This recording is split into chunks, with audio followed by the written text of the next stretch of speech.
If you've ever tried moving the layer structure of a ClipToAE Paint animation into After Effects, you know it can be frustrating. Until now. I'll show you how ClipToAE works.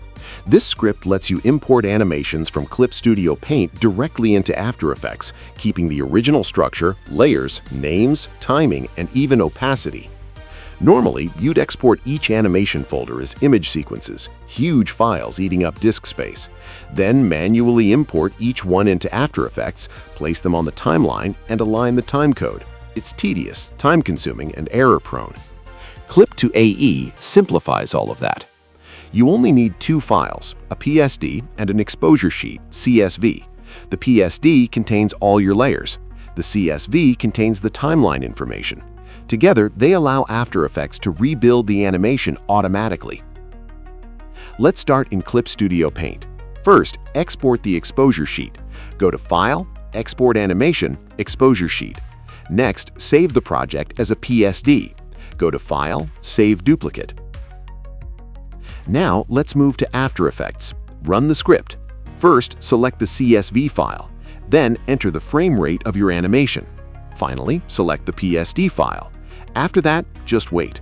When the script is done, After Effects creates a new composition and a folder with all imported elements. Open the composition. You'll find the full animation. Layers are organized, timing is preserved, everything is placed correctly on the timeline. Now, let's see how layers are interpreted.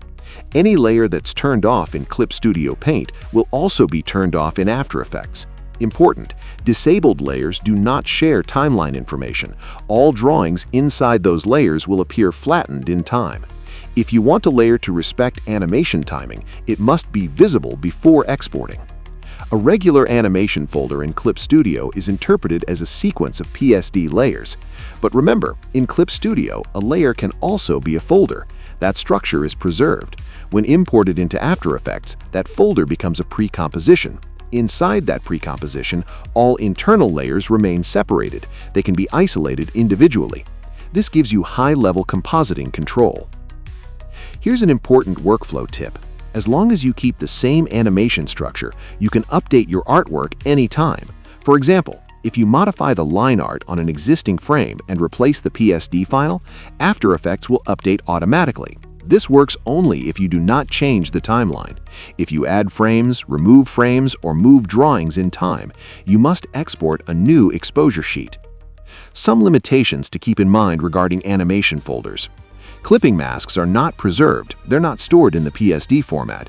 You can recreate them inside After Effects. Avoid duplicate animation folder names. They can cause import conflicts. Layer properties such as layer color or border effects are not exported. These can be recreated in After Effects using effects like fill or layer style stroke.